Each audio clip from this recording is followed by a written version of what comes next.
I'm Jack, and in this video we're going to be talking about pedalboard upkeep and what things really matter when it comes to tone. We're also going to be talking later on in the video about this YouTube channel's vision and what kind of videos you can expect coming in the future, that kind of stuff. I'm really pumped about it. Let's get to it. Alright, so here's the board we're working with today. It's the board of an absolute legend. It's been gigged with so many times. It's tired. It needs a refresh. Some of the things that we're going to address on it is that the output jack comes out of the memory toy, which is positioned so close to the Cathedral that he has to take the pedal on and off the board every time he wants to plug into the amp. The cable management on the back needs some help, needs some work. We're going to make sure that that's all tidied up, as well as the blue cord and the power cables that come right over top of the board. We're going to make sure that they are contained within the board. I'm going to drill a hole in the top of the board so that they can be run. And all the while, we're going to be talking about some what really matters with tone on a pedal board and some vision for the channel. So stay tuned. Alright, so as I'm working in the background, we're going to just talk about the topic of what really matters with tone when it comes to your pedal board. And this discussion happens a lot on YouTube and on other forums. Like, what kind of cables are you using? What kind of power supply? And I think, at least for me personally, what I've experienced is that that's a great discussion because I want to know, where does the best tone come from? How can I get the best sound? But I think where some of the discussions go a different way than I think they should is when it gets more locked with quality equals tone, rather than I think that the more accurate discussion is quality equals reliability. And that usually does play a part in most of the discussions I see, but it's kind of sometimes in the background of what's going on, when I really think it is the forefront. Like, when you're on stage playing, nobody's hearing what type of chords you're using or what power supply. It's more what guitar through what pedal into what amp. And I think that's the truth of tone. But of course, you need your cables to work. So I think that that's the discussion, is it's quality equals reliability, and that's, I guess you could say, how reliable is your tone. You don't want your cables breaking down in between every show. But if the cables you're using are working, I think you should just go ahead and keep using them. If they're still carrying your signal through your pedal board, then they're proving to be a good chord for you. And that's what I think that discussion pretty much ends up on. Because whether you're soldered versus solderless versus, the Amazon specials, if it's carrying your guitar signal, then it's being a good chord for you. It's carrying your tone through your board, and you should go ahead and keep using them.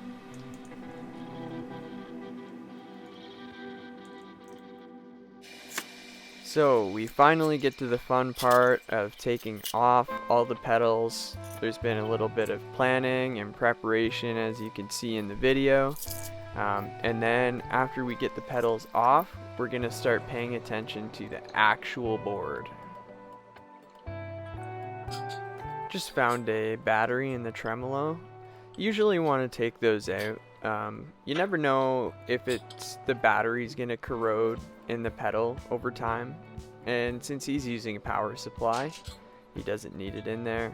Just put a piece of electrical tape over the poles just to make sure that it doesn't short out.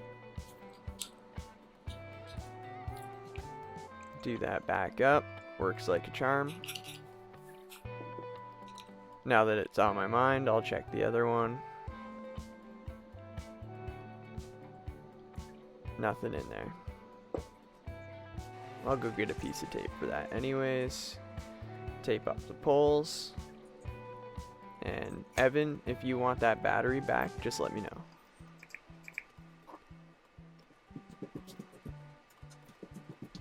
But now that we're talking about batteries anyways, that is a Iron Horse power supply / tuner.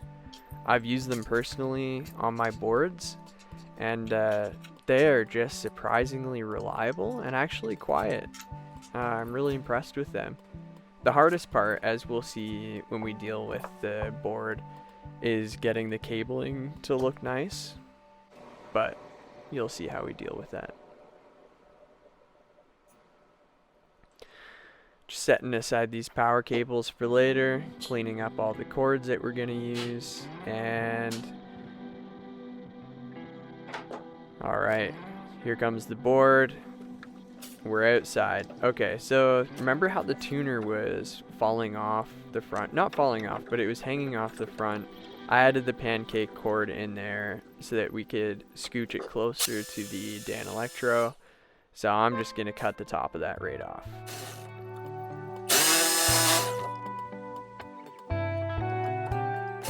Well, we've got the power tools out. This might be a good time to talk about tone woods, actually. And although, you know, I don't really think cabling matters as long as it's passing your signal through, it really does matter what type of wood your pedal board is made out of. So you're going to want to watch that. And I actually find this skateboard with all the laminated layers, it just resonates like crazy. It's awesome. I hope I got a few chuckles with that, but joking aside, I was going really slow here because it kept jumping and there was a loud noise, but then I realized it was just the layers of the skateboard. When I'd make it to the next one, chips would kind of fly out, and anyway, it's this whole thing.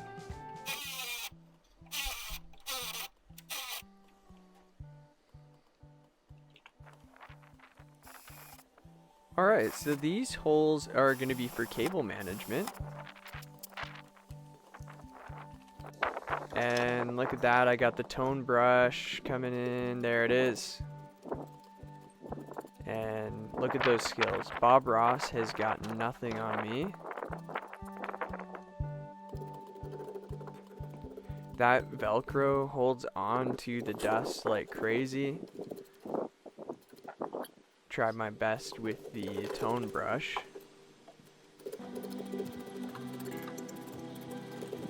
But ultimately, we got to bring it back inside. Grab the vacuum. As promised at the beginning of the video, we're going to talk about a little channel vision here. So, what are the type of videos that you should expect to see on this channel moving forward? And although I don't have everything figured out, this is my creative outlet. This is going to be kind of what I can think of to do for a video, and then we'll see, you know, what people like, and we'll probably do more of that, and you can expect to see it all revolving around guitar, gear, gigs, and I'm really excited about it. So thanks for tuning in, and as you can see, we're moving on to cable testing here in the video.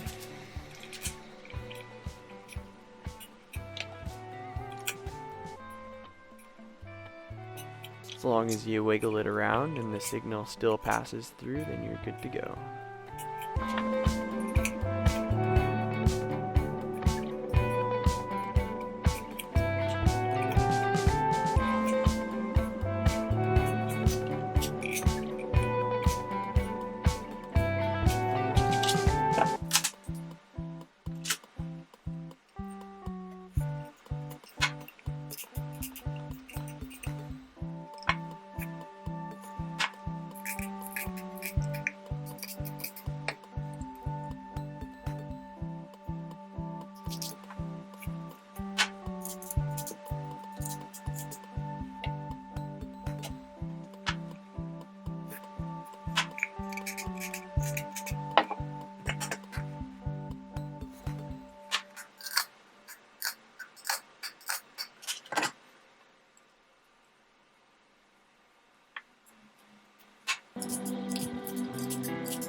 Shout out to those Danelectro pedals too, by the way.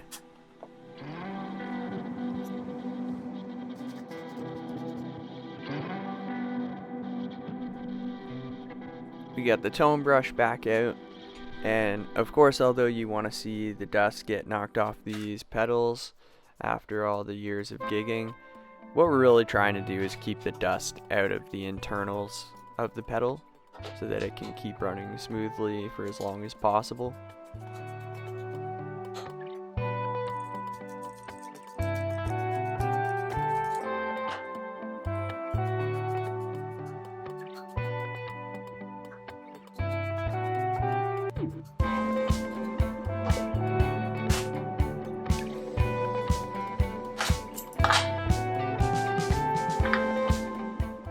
So this little gizmo here is called a coupler, and all it is really is will join two patch cables together. So it's kind of you plug it one patch cable into the one side and another into the back side, and voila, you have an extended cable. But in this scenario, I'm gonna come out of the memory toy into one side, and then he's going to use the other as his output to the amp.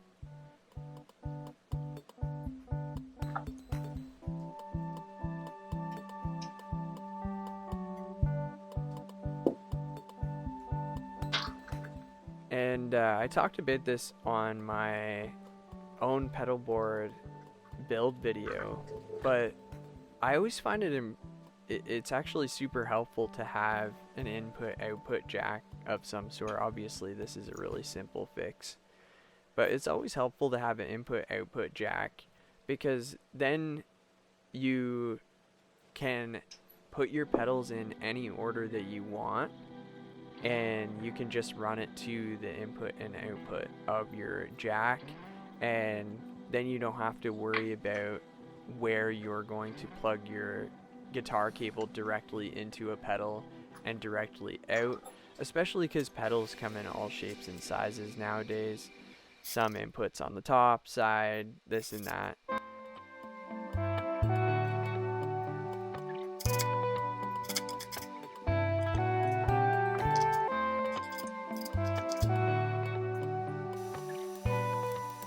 Alright, now for the fun part. We're gonna get to see it all come together.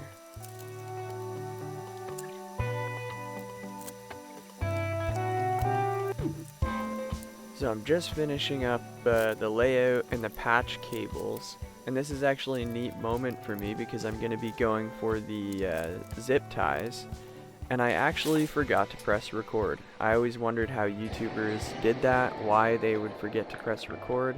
I get it now. I forgot to press record, but here's some footage of kind of how the cabling turned out just with the zip ties. It's super tight, and although it still looks like a bit of chaos down there, it's a lot better than it was, and it will be a lot more reliable in the future. Here's what it used to look like.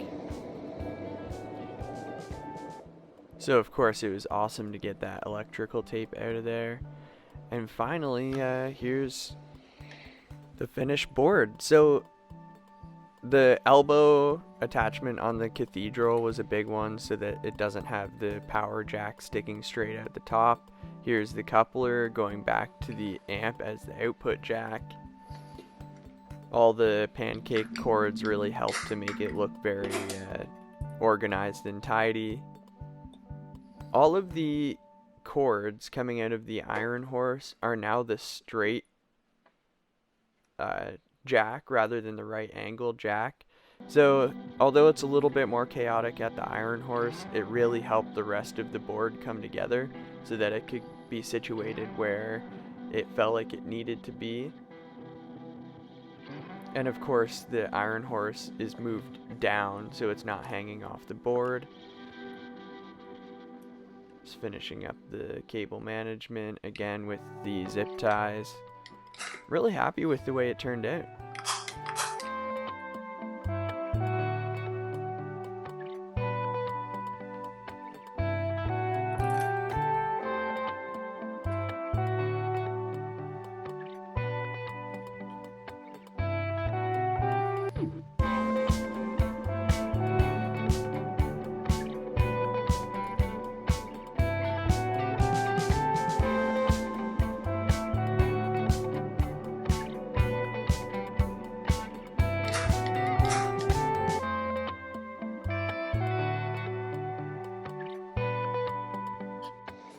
Alright, so here's some finished shots of the board. Looks all polished up, all organized, neat and tidy. Just wanted to say thanks so much for watching. If you have any questions, feel free to comment. If you have anything that you liked about this video or you'd like to see in another video, feel free to comment that. I really appreciate this, you tuning in. Thanks.